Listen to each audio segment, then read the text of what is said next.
has been turned into a commodity and has lost the reverence we should have for it.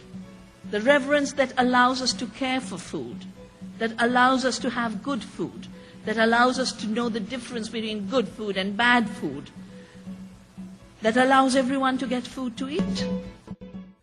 That's Vandana Shiva, and this is Alternative Radio. I'm David Barsamyan. This edition of AR features Vandana Shiva on food justice. The global financial debacle has drowned out coverage of the rise in food prices. There are billion-dollar bailouts for banks while the poor go hungry. 1 billion people around the world face food insecurity. The crisis has arisen from a mix of speculation and deregulation, promotion of inputs such as fertilizers and pesticides, the diversion of crops to biofuel, and trade policies that have pushed farmers to grow monoculture cash crops, primarily soy and corn, for export, rather than for in-country consumption as food. The Urban Environmental Policy Institute says, food justice is everyone having enough to eat, healthy food for our children, food that doesn't contain harmful things that we don't know about, freedom to grow our own food, ability to buy food directly from farmers, fair wages for those who grow, cook, and work with food. To talk about food justice is Vandana Shiva. She's an internationally renowned voice for sustainable development and social justice. A physicist, scholar, political activist, environmentalist, and feminist, she's director of the Research Foundation for Science, Technology, and Natural Resource Policy in New Delhi. She's the recipient of the Right Livelihood Award, the Alternative Nobel Prize. Author of many books, her latest is Soil, Not Oil. She spoke at Washington State University in Pullman in late 2008. In a globalized world, because of globalization, especially because globalization has been very US-driven in the last 20 years, when the United States sneezes, the rest of the world catches not just a cold, but a serious influenza. So when Wall Street collapses, the rest of the world's financial systems and economic system starts to unravel. The sneeze on Wall Street has spread a financial influenza everywhere. The sneeze of carbon dioxide with the excessive use of fossil fuels in this country has given us climate chaos. That's a serious influenza for the planet. There are, of course, other viruses. Just a few weeks of the financial system tumbling down has robbed, I don't know, they say 25 million people in China of jobs is what the assessment is. My own country, the businesses, the big corporations were talking about a similar set of layoffs.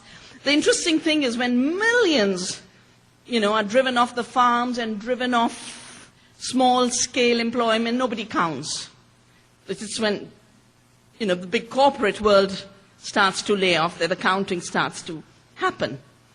And our Prime Minister just had a serious meeting telling the corporations that they have a social responsibility.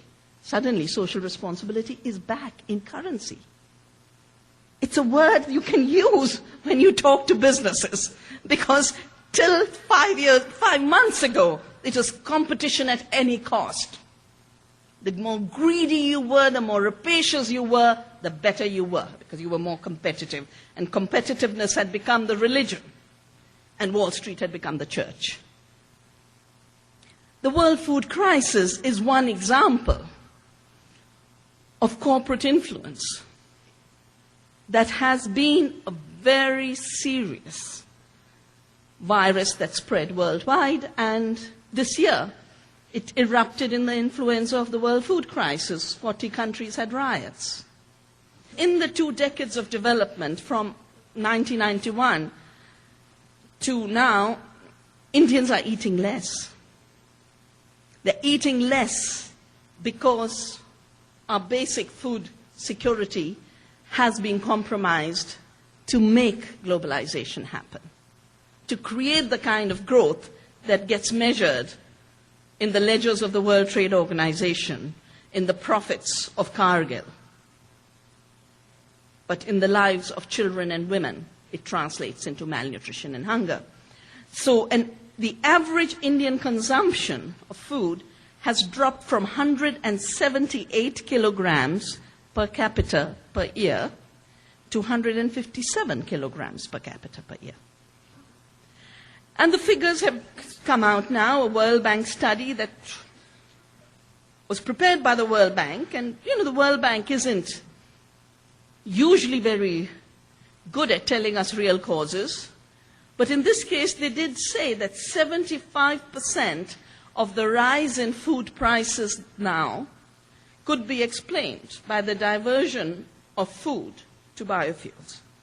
The remaining 25%, I explain on the basis of corporate monopolies, integration of the world food system, and all that investment that moved out of real estate and mortgages after the subprime collapse said, wow, commodities, food, that's where we put our money in to make 25% return, because hedge funds and investment banks don't look for anything less than that. So that's your 100% accounting for the price rise. Of course, unfortunately, both the presidential candidates during the campaign did talk about biofuels as a green solution to the energy crisis and offered it as a solution to energy independence and energy security. Doesn't work out. The math doesn't work out very well, because it takes 1.5 gallons of fossil fuel to produce a gallon of ethanol. It's a net negative energy system. You put in more fossil fuels to process the poor soya bean into oil. Can you imagine? Squeeze. I mean, every time I see soya bean, I've always been surprised they could squeeze oil out of it. But I don't know how many of you know the history of how the oil was squeezed out, because Europe used to supply lard to this country, and then during the wars, the supply of lard for cooking stopped. And they worked out this solvent extraction system using sulfuric acid and 400 degrees temperature to get fat out of dead carcasses. And, that kind of violent system could squeeze out oil out of a soya bean. And that's how soya oil kind of started to spread around the world and was dumped on India. It's another story. I had to do a very Gandhian, non-violent civil disobedience, because when the soya lobby wanted to get hold of the market of edible oils in India, they worked on getting local oils banned. Now, our local oils are sesame and mustard and coconut and groundnut and linseed and Niger. We have the highest diversity in the world of edible oils. Overnight they were banned. We have 1 million people. We have 1 million tiny, tiny virgin cold-press oil mills. They're called ghanis. They were banned. And of course, knowing that that's the best oil, when these were banned, I did a civil disobedience and brought the oils back and invited the chief minister of Delhi to say, come and take the first bottle of mustard oil, cold-pressed mustard. And we'd had a women's action, this movement I started called Diverse Women for Diversity. We had a massive action of dumping of soya because it was being imposed on us. Well, of course, now we figured out they can also turn it into biodiesel. But again, it takes more fossil fuels to convert soya into biodiesel than you can substitute. Pimentel at Cornell has done a series of assessments. In 2006, the US used 20% of its corn crop to produce 5 billion gallons of ethanol, which could only substitute 1% of the fossil fuel use. If 100% of the corn was used for biofuel And you know what 100% use would mean. It would mean not just the US going without corn, but NAFTA forced Mexico to depend on American corn. So the Americans were having tortilla riots because the price of corn was going up for them. 100% diversion of corn to biofuel would only substitute 7% of the petrol. So you can see 93% would have to be brought from somewhere else. And that means all the land of the world would be diverted and only a few SUVs of this country could still run. So you'd have to starve the whole world to keep a few SUVs going for a few years longer. Fidel Castro called this a genocide. These are not, of course, the only issues involved. It takes 1,700 gallons of water to produce a gallon of ethanol. Ethanol also means the spread of these monocultures. And all of these shifts in the people's right to food worldwide has meant that people are spending more. The prices worldwide have significantly increased from 2004 to 2006, and 2007 and 2008 they shot up even more because of the investment aspect. Corn prices in those 3 years rose by 54%, wheat by 34%, soya oil by 71%, sugar by 75%. Of course, now with the financial unraveling, the commodity prices have come down, but food prices have not. The poor are still spending a huge amount of food. And who's driving this? The corn merchants are the same agribusiness that shaped an industrial agriculture. They're Cargill, ADM, Conagra. For seeds, it's Monsanto, DuPont, Syngenta. For palm oil, which is deforesting the Indonesian rainforests, and from the United Nations assessments, by 2030, all of the rainforests of Borneo could be gone with the expansion of palm oil. One would imagine the Indonesians control palm oil. Cargill controls that too. Soya trade, it's Bunge, ADM, Cargill, Louis Dreyfus. So if we really want to understand the roots of the world food crisis, I think one needs to kind of go back to many of the sneezes that took place in this country over time. Some spread beyond the borders, others stayed here.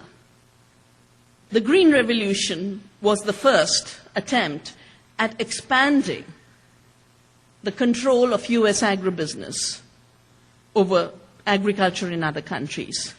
The interesting name really did not come out because green was popular in those days. It wasn't even in the vocabulary in '65. Green is a very recent word in defining the environmental movement. After the Green Party rose to power in Germany, the word green was merely just another color different from red. And red was the terror in China. Because China had gone red, India had to be prevented from growing red. And the analysis was fascinating because they said, if we do not make peasants rich, peasants are going to have a revolution and they'll go the communist way. So we've got to make them rich and we've got to bring them into very commercial agriculture. The assumption was if you make agriculture capital intensive, peasants get rich. Again, the sums don't work out. If I spend more, do I get poorer or do I get richer? A capital-intensive agriculture means more poverty, more indebtedness, more loss of land, more creation of landlessness.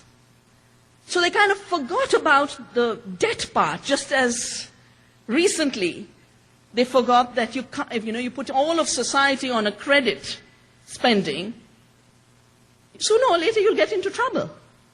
That's what the whole Wall Street collapse was about, living on credit. The Green Revolution was about credit, and they forgot that sooner or later this is not going to work.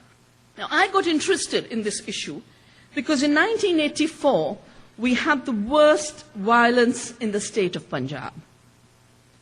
The state of Punjab was the richest state in India. But people were turning to extremism and terrorism. 30,000 people were killed. And the result of it was, the army and police had to take over the state.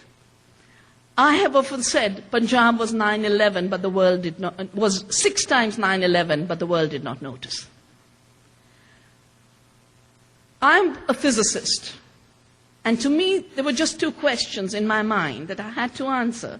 The first was, if the Nobel Prize was given to Norman Borlaug for creating the Green Revolution, how come Punjab was not a land of peace but became a land of war? What went wrong? And the second was, if Punjab was really that wealthy, why were the people so angry? And by the end of it, I kind of figured out what this thing called the Green Revolution was and wrote a book for the United Nations called The Violence of the Green Revolution, and understood then that the roots of hunger were built into it. The first level of hunger was created because actually the Green Revolution, contrary to the popular explanation, was not producing more food. Now, everyone says this is what got India out of famine. This is the secret to India moving from what they call a ship-to-mouth existence. None of it was true. We hadn't had a famine in 65. We'd had a drought, very different. Famine, people die of lack of food. Drought, the rain drops a little bit. And in this region, I'm told you're in the rain shadow. A drought is something that farmers deal with. By the time I'd finished my study, I'd realized per acre we were producing less food. Per acre we were producing less food, but we were producing more commodities. We were producing more rice and wheat that the farmers sold.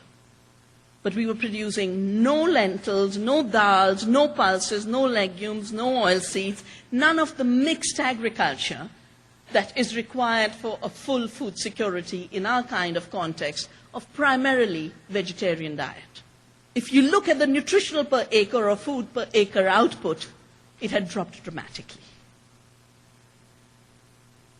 But the second level at which hunger was being created by this system was when farmers have to take credit to buy the chemicals, they have to sell what they grow to pay that credit back.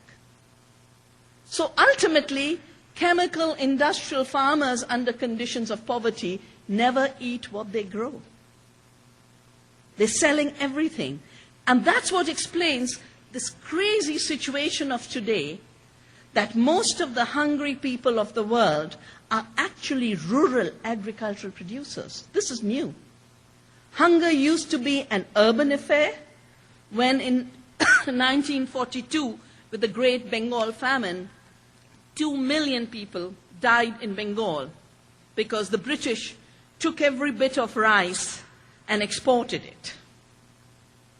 It wasn't that we didn't have enough rice in the country, but all of it was exported for the war. All those 2 million, most of the 2 million were in the cities. They weren't in the villages. But today, the 1 billion who go hungry in the world are primarily in rural areas. Primarily in rural areas.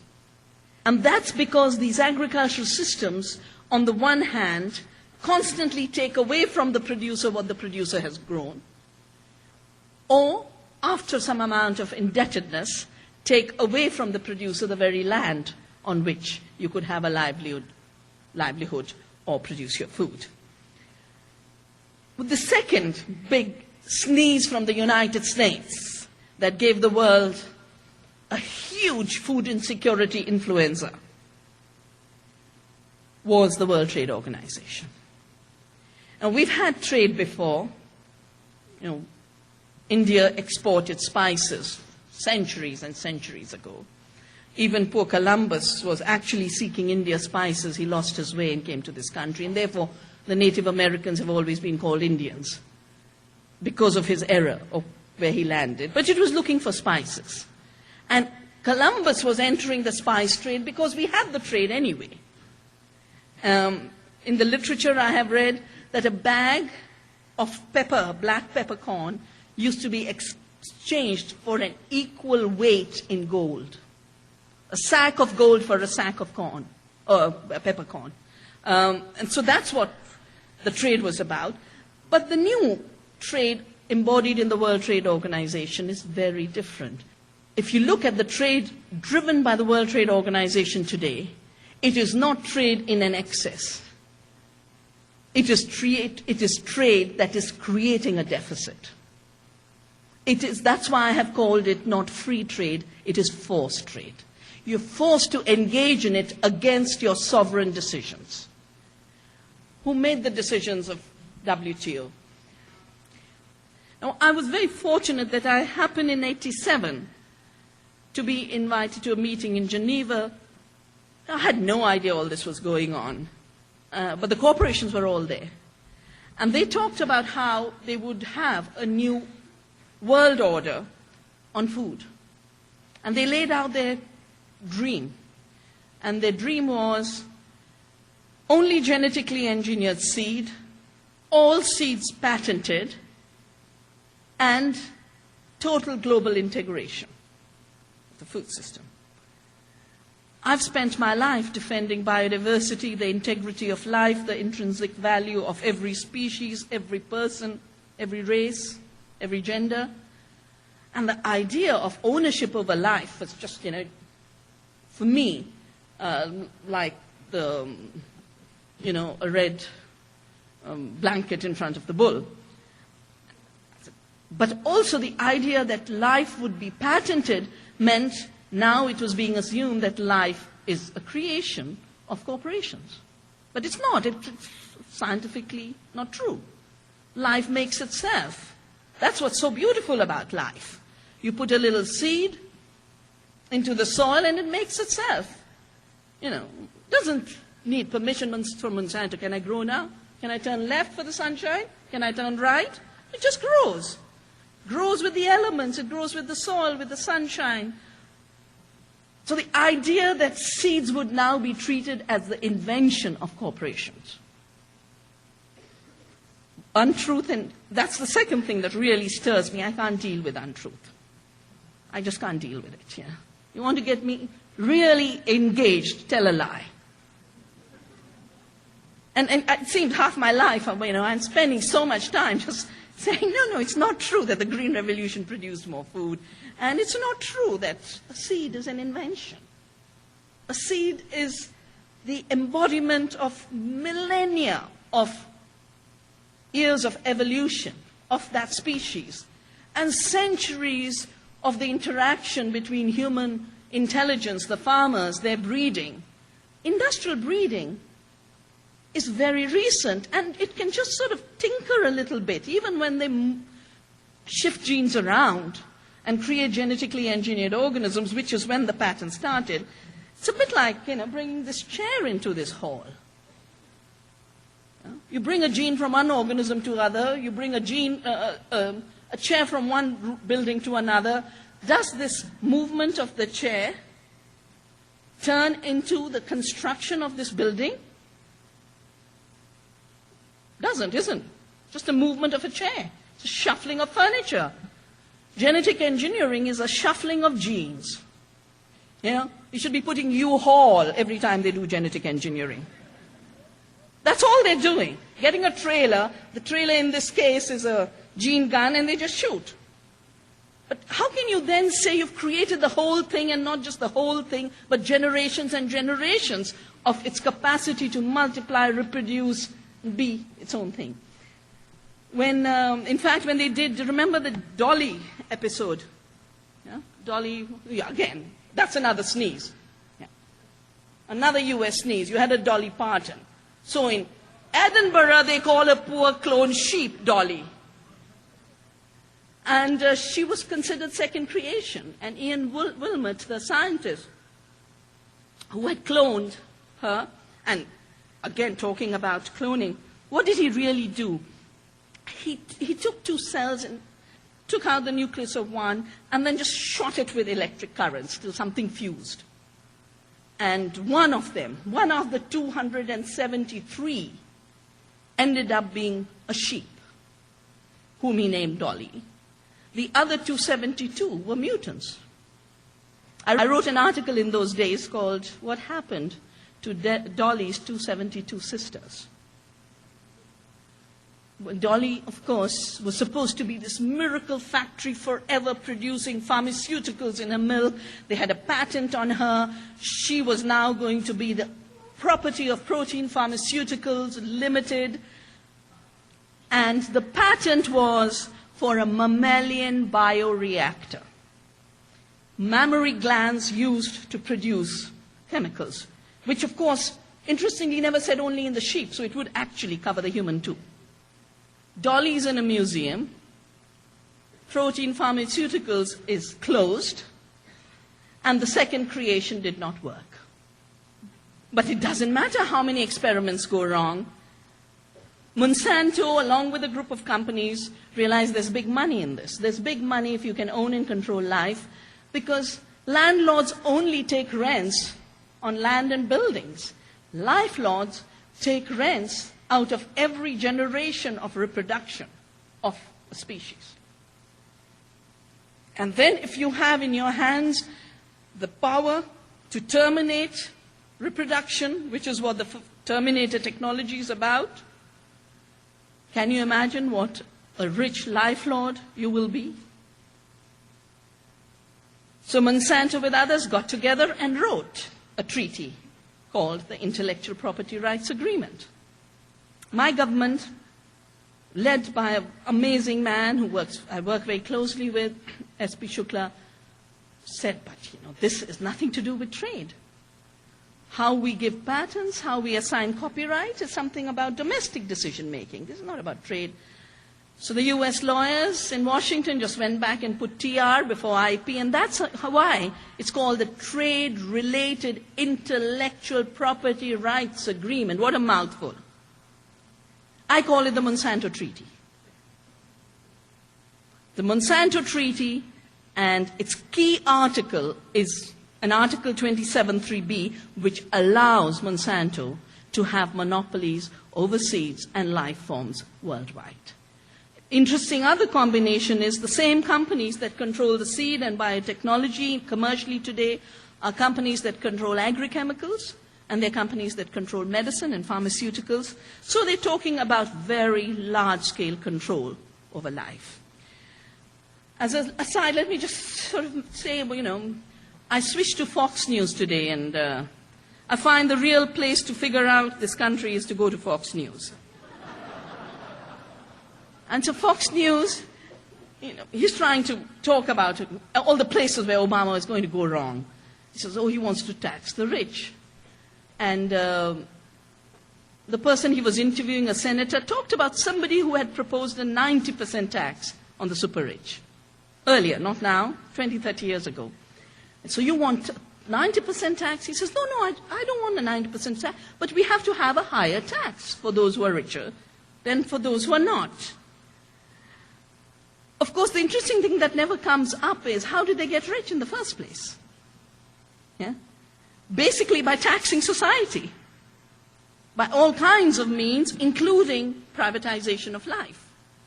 You're listening to Vandana Shiva on food justice.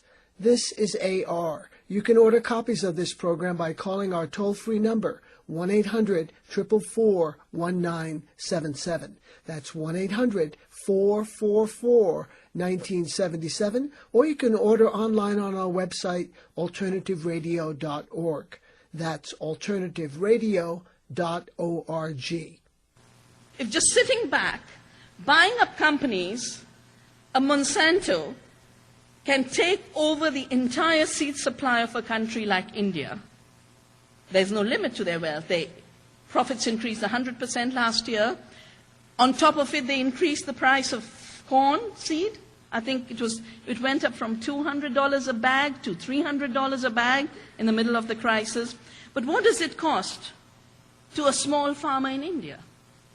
Well, the only GM crop that's been allowed so far in India is cotton, partly because I filed cases in the early days. We don't have any GM food. But the Bt cotton, which is this cotton which has a Bt gene in it of Bacillus thuringiensis, it has become a monopoly supply in the areas where cotton is grown. And in the last decade of the introduction of hybrid cotton seed and now Bt cotton seed, we have had 200,000 farmer suicides. 200,000. Why are the farmers of India committing suicide? And most of these suicides are in the Bt cotton belt, where the Monsanto's GM cotton is sold. For those of you who want to get more detail, we have a report called Seeds of Suicide, and I have small references to it in my book, Earth Democracy. When the seed costs go up, nearly 100 times is where it went, and then again legal cases by us brought it down. But not just the price of seed, the fact that seed which you had every year because it's a renewable source, now you have to buy it every year because it's been made non-renewable. You can imagine how it changes the peasant economy. So farmers get into debt. And meantime, the Cargills of the world, using all the subsidies from your tax money.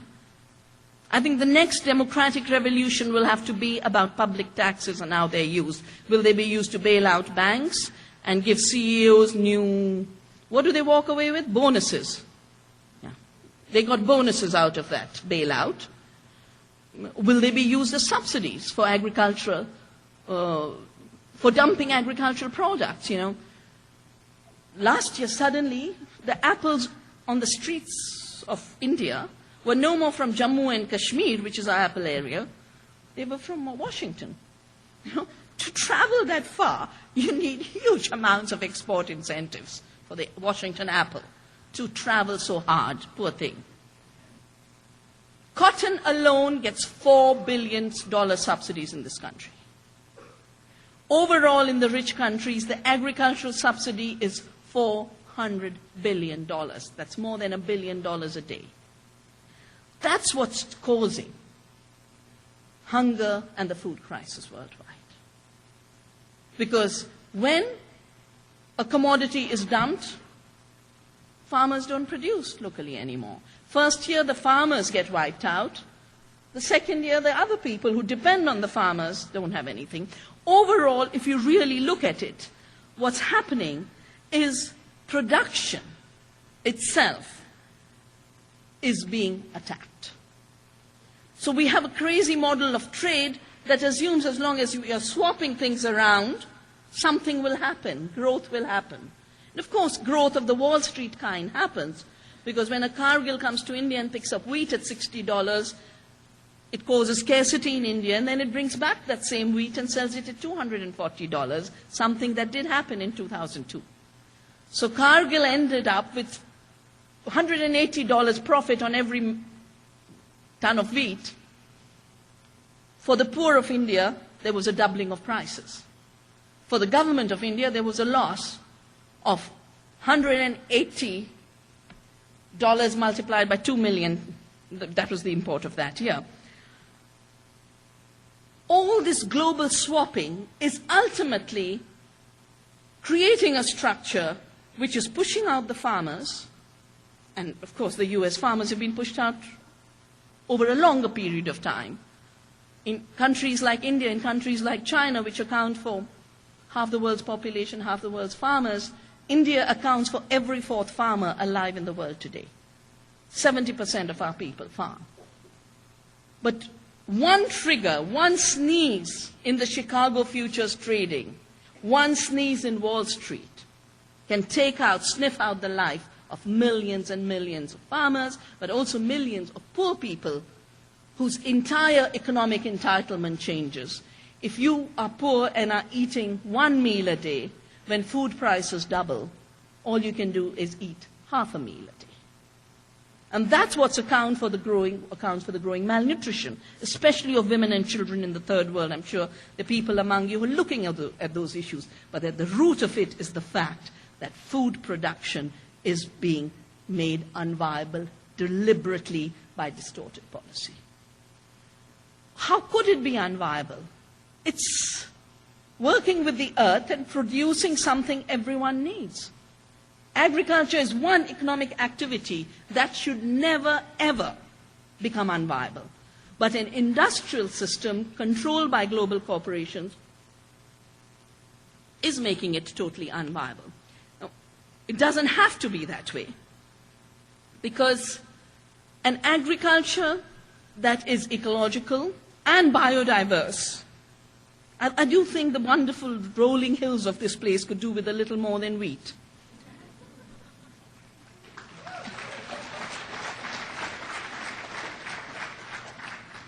Well, maybe I should tell you then about the third sneeze. The Green Revolution, first sneeze, the World Trade Organization, second sneeze. Cargill wrote the agriculture agreement, literally. Go to the records. Cargill, vice president, deputed to be the head of the US delegation to write the agreement that then dominated the rest of the world. Today, that agreement is not going through. Partly because, we bring all this data to our government to say, every year our farmers are losing $25 billion because of falling prices, 200,000 farm suicides.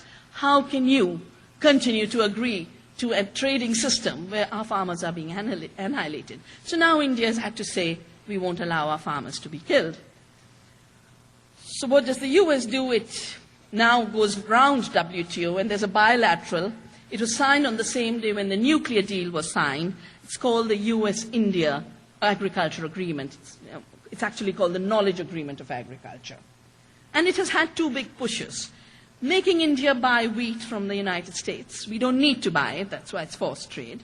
And deregulating our biotechnology system, our biosafety system of genetically engineered crops. In the case of wheat, the Cargill wheat was so bad that India's health standards, even after being diluted twice with arm twisting, couldn't be imported. So the Australians got the bid, but it was supposed to come to Cargill. Finally, Cargill did get one shipment. Again, I constantly have to go to the court to deal with many of these things, besides the grassroots movement.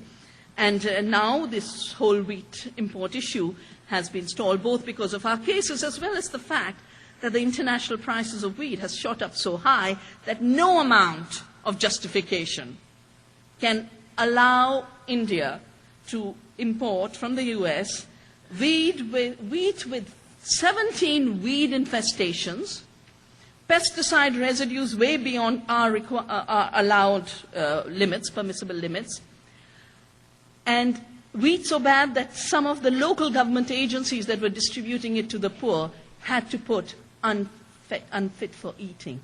They could not sell it to the poorest of the poor in the country. That's how bad that wheat is. Now, of course, wheat will get rotten if it sits in those huge silos and rotting ships.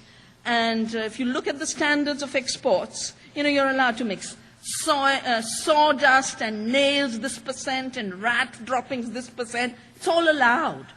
I think that is probably what is one of the big issues we have to deal with. That food has been turned into a commodity and has lost the reverence we should have for it.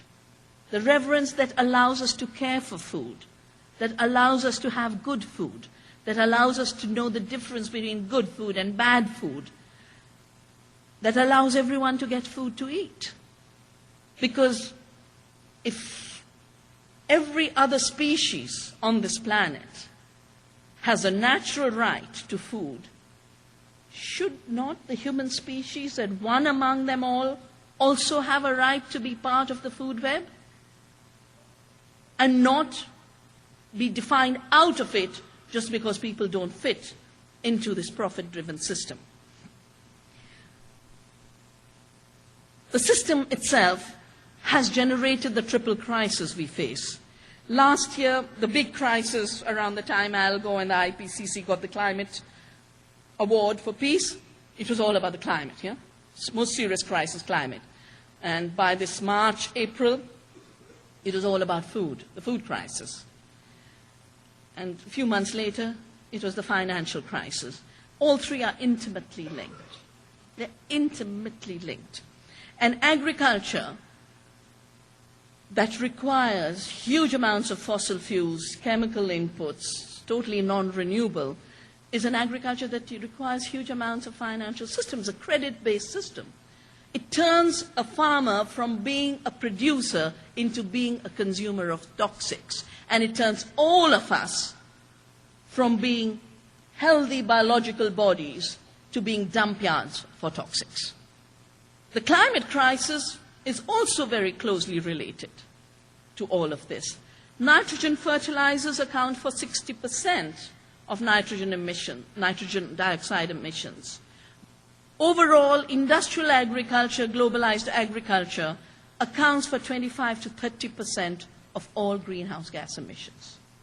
Just in the village where we have our organic farm, where I do teaching and training in Dehradun, 2 years ago, a chicken factory came up at the other end. And when the wind blows to our direction, you can't sit anymore. That gas that stinks is called methane. It only gets produced in factory farming situations and when animals are grain-fed. Chicken weren't meant to live on a corn diet. Cows weren't meant to live on a bean diet. They were meant to eat grass. Between nitrogen oxides, methane, and carbon dioxide, and nitrogen oxide is 300 times more destabilizing as a greenhouse gas than carbon dioxide, we've got a huge chunk of the climate problem in industrial globalized agriculture.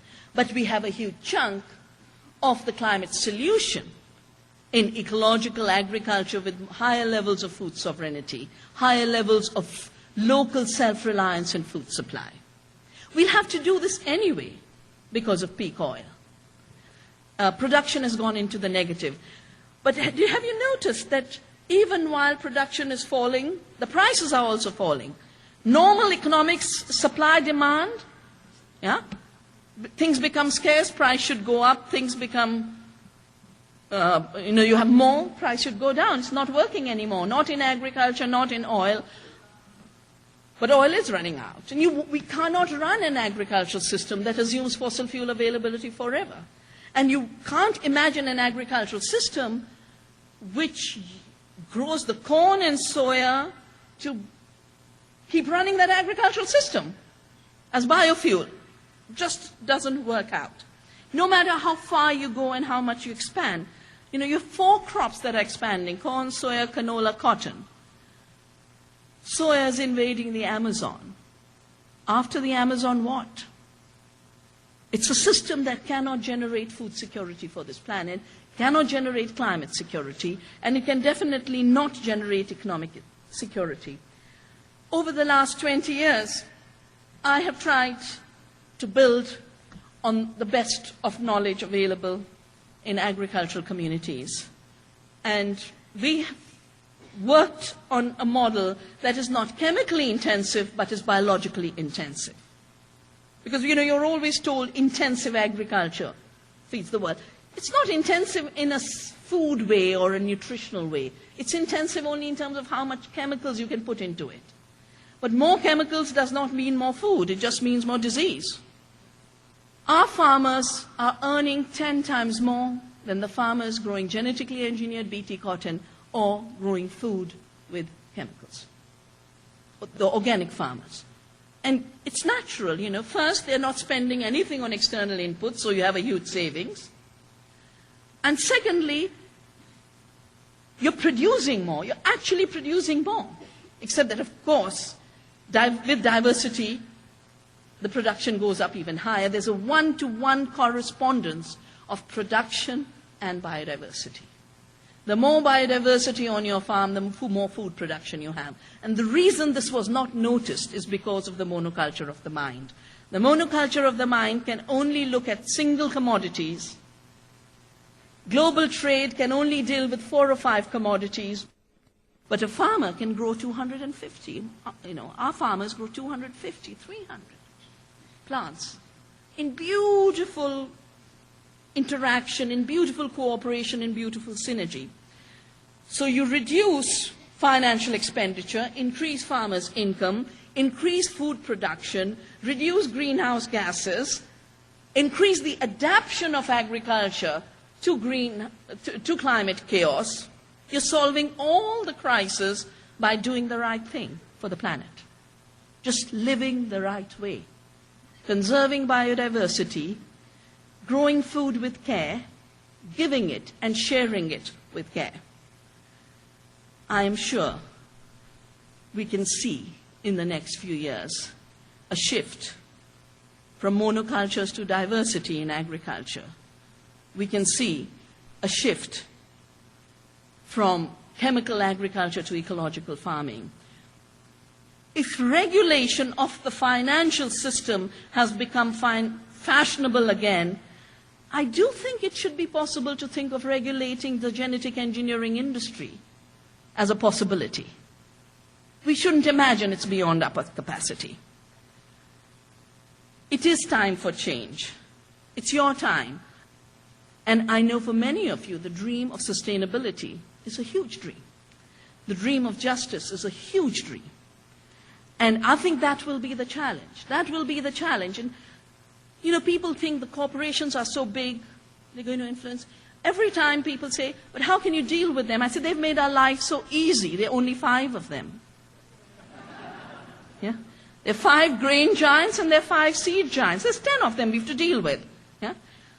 Because agriculture has been globalized, the agricultural solutions, the food security solutions will come out of global solidarity. Not out of globalizing the food trade, but out of globalizing the knowledge about what it is to be good stewards of the land, to be good keepers of seed and good growers of food. And I hope some of you will come visit us at our School of the Seed. And I think, you know, you're so far away, we are so far away, it could be a good long trip. Thank you.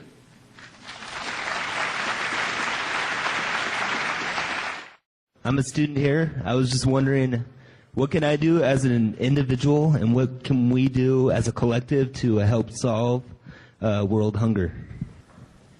Well, as an individual, you can just make sure that your eating is not taking away from others. We have a wonderful old Upanishad which says that if you consume more than you need, then you are stealing from either other species, other people, or the future. That's the first. That means not participating in non-sustainable systems of production, because non-sustainable systems of production are, in effect, taking away other people's ecological space and economic space. The second thing you can do as a collective, I believe, and this is the movements we've been building in India, is, you know, home by home, community by community, village by village. You don't have that many villages in this area, but whatever you have. You know, region by region, county by county, move towards declaring your regions organic, ecological, GMO-free. In Europe, I advise the network of GMO-free regions. There are 48 governments that have said, we don't care what the European Commission decides. We don't care what the World Trade Organization decides. We don't want GM food. We are not going to grow it. We are not going to allow it in our supermarkets. And it's a movement that's growing. It could grow in this country. The real issue is about power and control. For me, it's a serious issue that one company today is controlling the entire seed supply of the planet. It's a very vulnerable situation. And like the house of cards came down on Wall Street, our entire genetic supply could come down, but the consequences would be much, much larger. So one is diversify Washington agriculture. I'm happy to bring seeds to you. And second is really, you know, promote ecological diversified agriculture in the state. And that's the next challenge. So you talk about maintaining, I guess, the seed within the commons. What, if you could advise Barack Obama's administration on what next step to take to change the way intellectual properties are governed around the world, what would that advice be, and what would that next step be? Well, I mean, it's very simple. You know, let Let there be patents on what's genuinely invented, machines are. Leave life forms out of it. And this is not my fancy. It's become now part of the negotiations of WTO. It's become part of the review process in WTO. And I think Barack Obama should recognize that seeds and life forms, just to me the parallel is this. Slavery was about owning other people as property. It was wrong. Intellectual property rights over plants and life form is owning other species as property. It's slavery of life on earth. It's equally wrong. And if, for him, this issue was so important, then the next step has to be to liberate other species from this new slavery. I come from a, well, maybe not by your standards, but a long line of people in agriculture and farming. I'm fourth generation and hopefully have fifth generation here. And I am wondering more locally, what words of wisdom and advice do you have for young people here today who wish to go into farming directly, not working in offices and such things, but truly wish to work on the land? What words of wisdom and advice do you have for them? Because it's not a popular career choice. Well, just three things I would say. One is, working with the soil is a very creative act. It's as exciting as having a baby. Because you are nourishing life. And when you're working with the soil, you experience it, you recognize it. You see those earthworms flourish, you see the plants flourish. I think we've had, since the Industrial Revolution, and especially since the industrialization of agriculture, a war declared against farmers. And it's the other, when they say we have two wars, this country is fighting two wars, I'd say there's a third one, and it's being fought worldwide, including against American farmers. There's not just Iraq and Afghanistan, there's the agricultural war against the land and against farmers. We've got to stop it. But for that, young people will have to come to practice an agriculture of peace, to practice an agriculture of non-violence and celebrate it. But young people, because they are the cutting edge of change, will also have to deal with the policies that are making it difficult for young people to be on the land. The policies, as I said, are highly artificial. The land does not say, I cannot support more of you.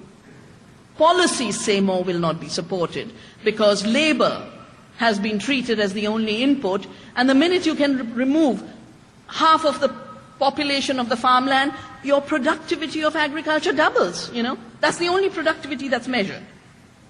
Labor productivity, One combined harvester with one person, hugely productive farmland, could be thoroughly biologically and nutritionally impoverished.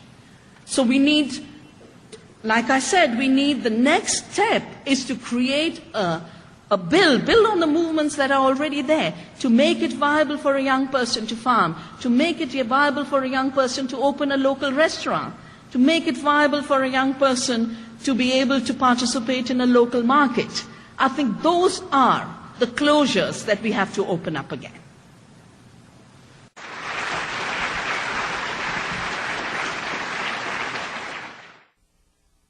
That was Vandana Shiva on food justice.